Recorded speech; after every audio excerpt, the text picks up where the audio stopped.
Hello, welcome to the first walkthrough video for Chapter 18, where we're going to look at some of the terminology in terms of classifying costs, and we will also look at the basic inventory formula for computing cost of goods sold. So let's take a look at exercise 18-4, and I copied and pasted this just to make it easier in terms of doing this one. So you don't have to grab your book this time, just look at the screen. For this one, listed below are costs of providing an airline service. So we're going to apply these cost categories to a service company. So we need to classify each cost as either variable or fixed and direct or indirect. Consider the cost object to be a flight. So keep that in mind. If you move that target and you change that cost object to be hours worked or numbers of planes that you make, even though they're not even making planes. If you change it, it's going to change your answer. So make sure you're considering the cost object to be one flight, what's necessary in order to make one trip from here to Florida or wherever you're going. Flight attendants and pilots are paid based on hours of flight time. So they're not paid on a salary basis. They're paid based hourly on flight time. So that's going to be important too, because that could possibly change our answer if they were paid on a salary basis. Now, for the first one, so we're essentially classifying costs by behavior and by traceability. So for the first one, advertising. Do I have to have advertising in order for a flight to happen? No, not really. So this cost is fixed. We're going to label it as fixed.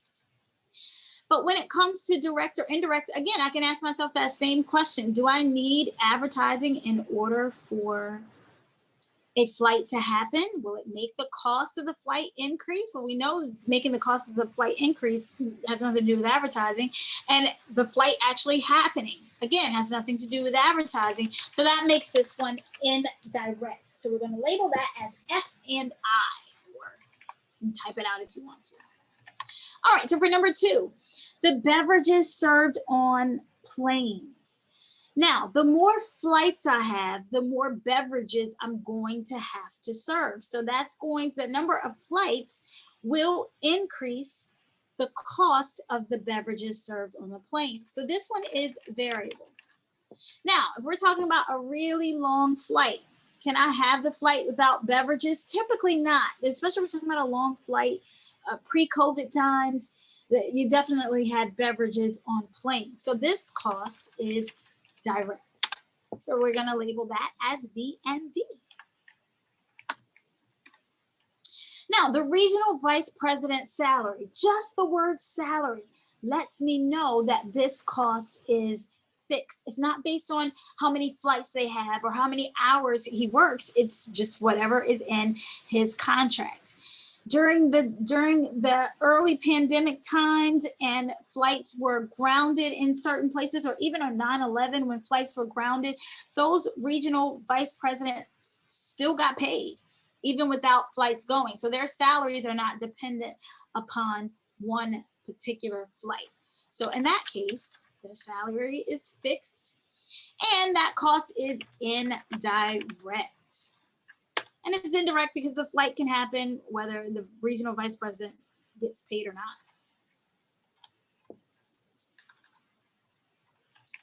Now, depreciation. Oh,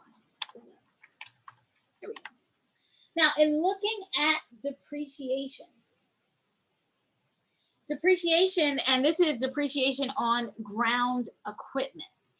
Notice that the problem didn't ask me necessarily for product versus period because this is a service type company. So we really have to focus on the cost object.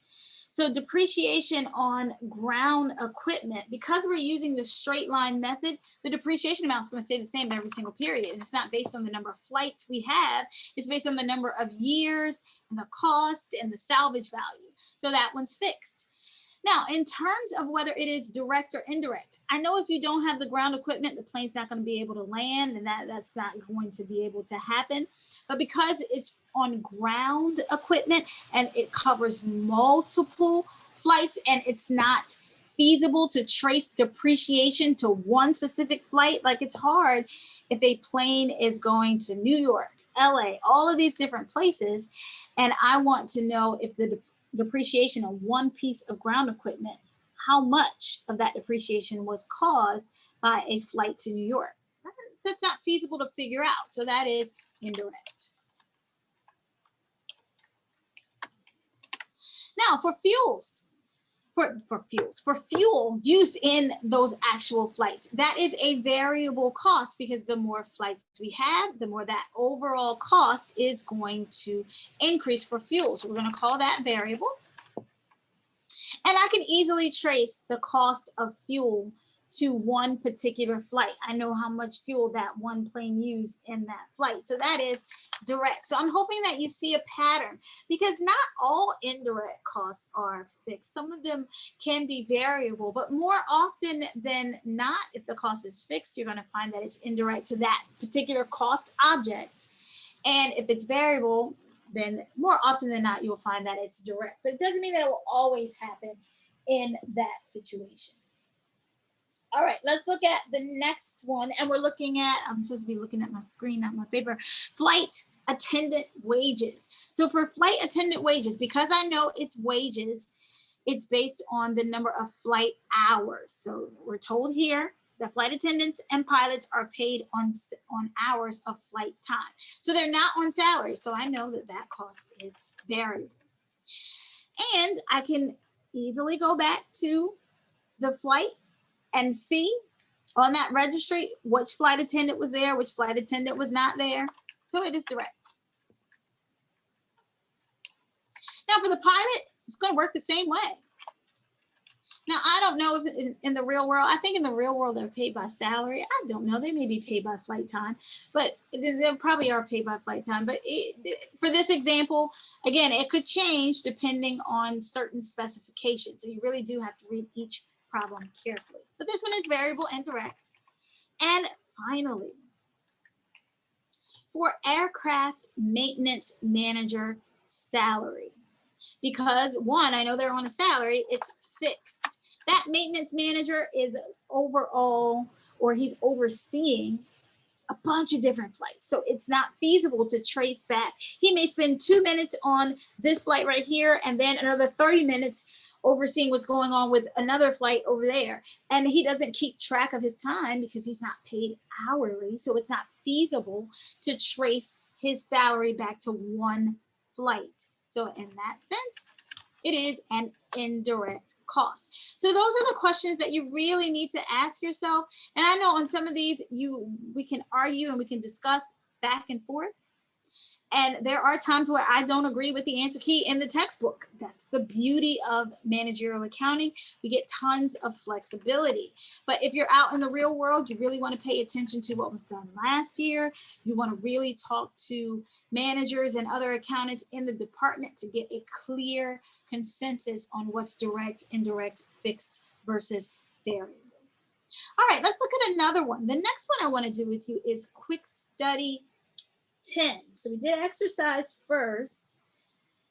And quick study 10, 18-10 is on page 674. And for this one, we are asked to compute cost of goods sold using the following information. To find cost of goods sold, I have to use my inventory formula, where I'm taking beginning inventory plus purchases or whatever it is I'm adding to it, and then subtracting ending. Because this is cost of goods sold, and looking at the information here, I see finished goods, I see work in process, I know that I'm dealing with a manufacturing company. So I'm not going to be adding in purchases. I'm going to be adding in cost of goods manufactured. The key is making sure I'm picking up the right inventory accounts in order to be able to apply this inventory formula. So let's go to a new sheet.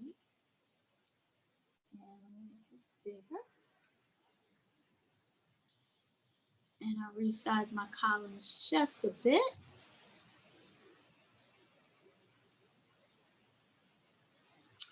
And I want to add in some numbers. All right, so for the inventory formula, I was asked to find cost of goods sold. I can't spell beginning today. beginning. So I need beginning finished goods inventory. I know the problem gives me work in process. I don't need work in process. That's really just there to throw me off. So don't get thrown off by it. We're only using beginning finished goods inventory, and that was 345,000. Now I'm going to add to that cost of goods manufactured. And that was given to me as well of 918,700. Now, when I add those two numbers together, that is going to give me my cost of goods available for sale. So let me add in my single underline and add in my formula to show that those two numbers are being added together. Now, the next step is to deduct or subtract, whichever one you want to use, ending finished goods inventory. And I don't care if you put finished goods inventory, comma, beginning, or if you put beginning finished goods inventory, either one of those is acceptable as long as you label it. Sometimes you may even be using the year or the date rather than the words ending.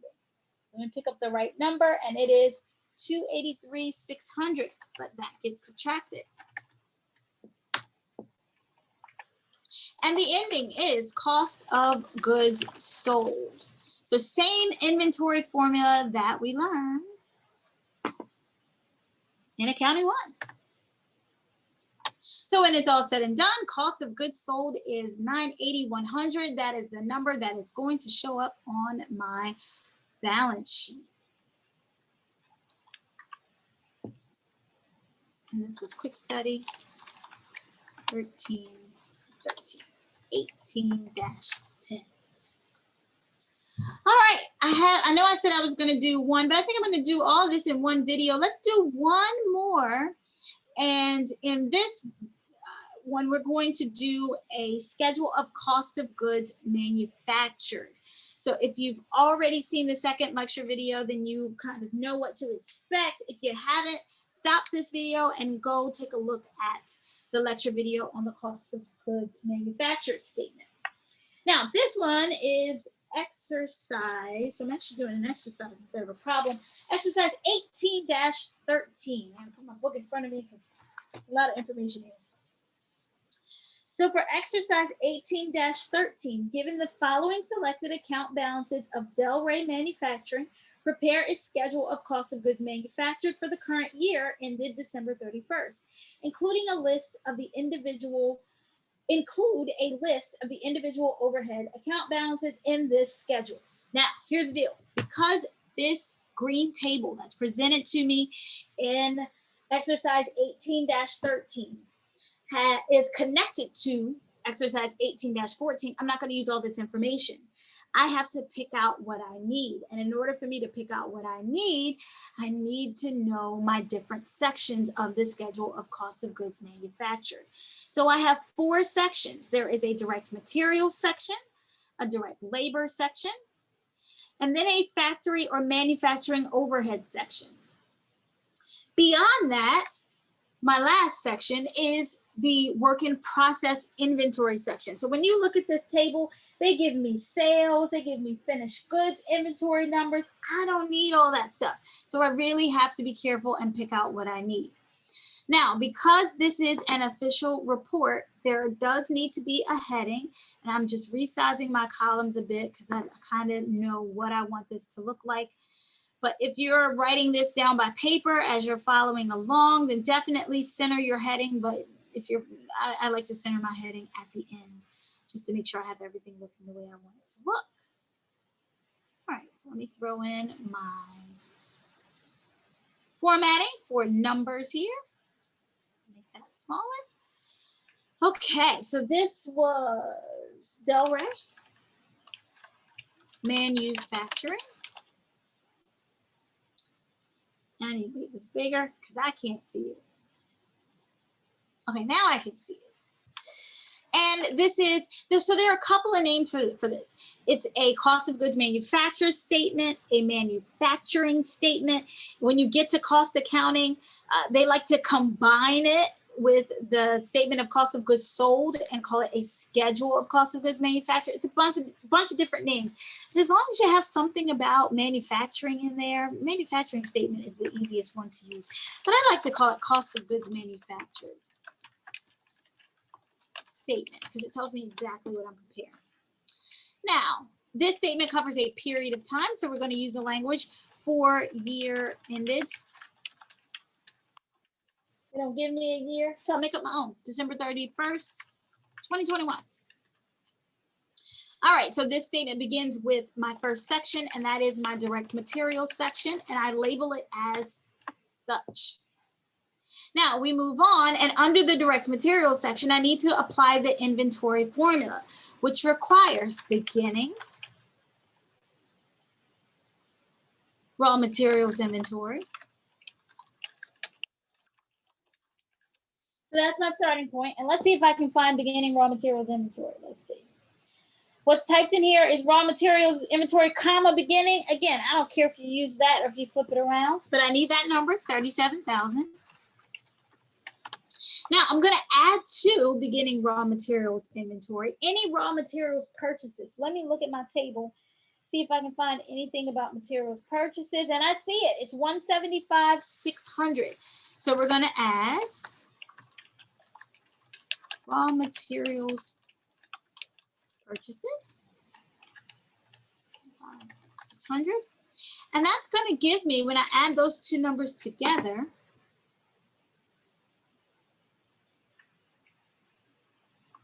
that's going to give me raw materials available for use.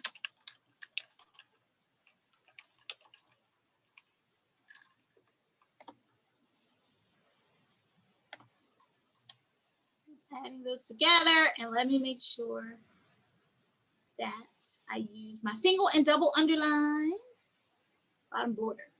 Oh, I spelled available wrong. Available for use.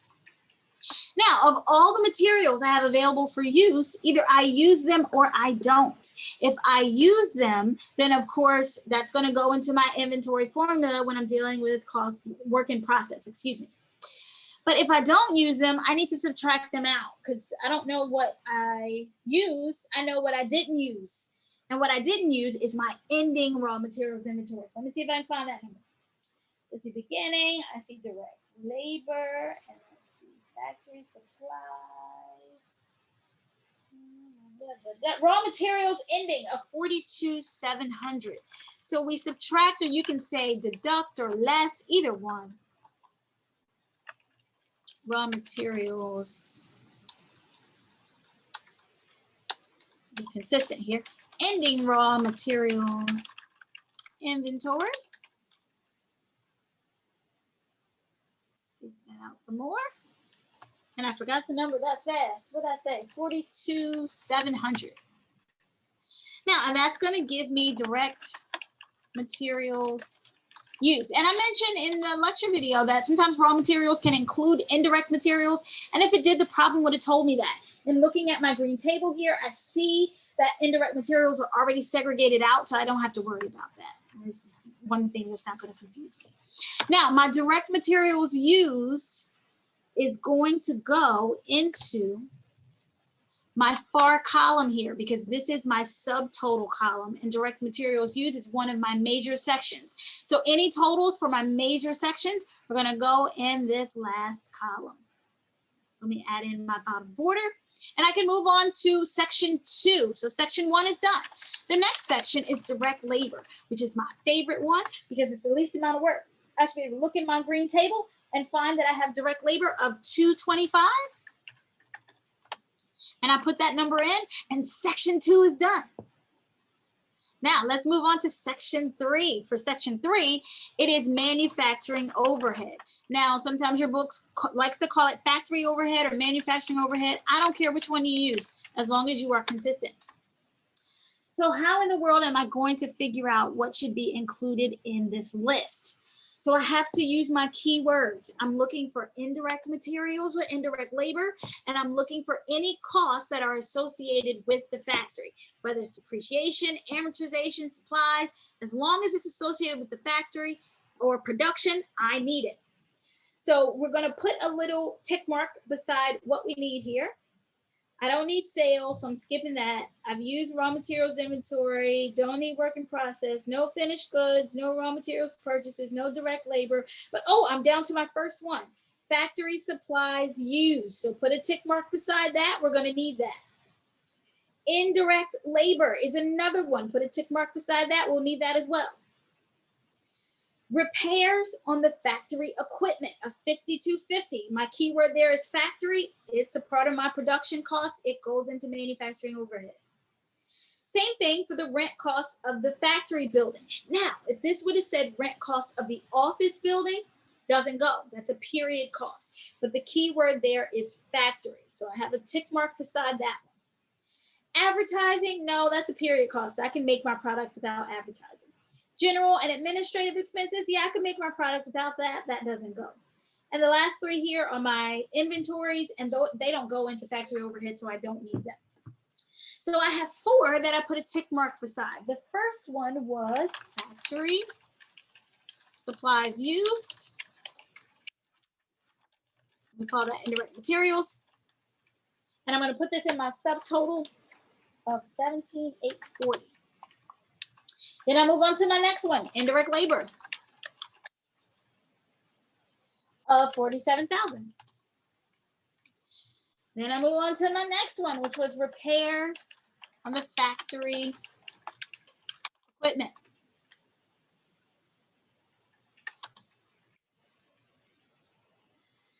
And then rent cost of factory building. So the most consistent mistake that I see that students make when it comes to the factory overhead section is that they forget to include indirect materials and indirect labor.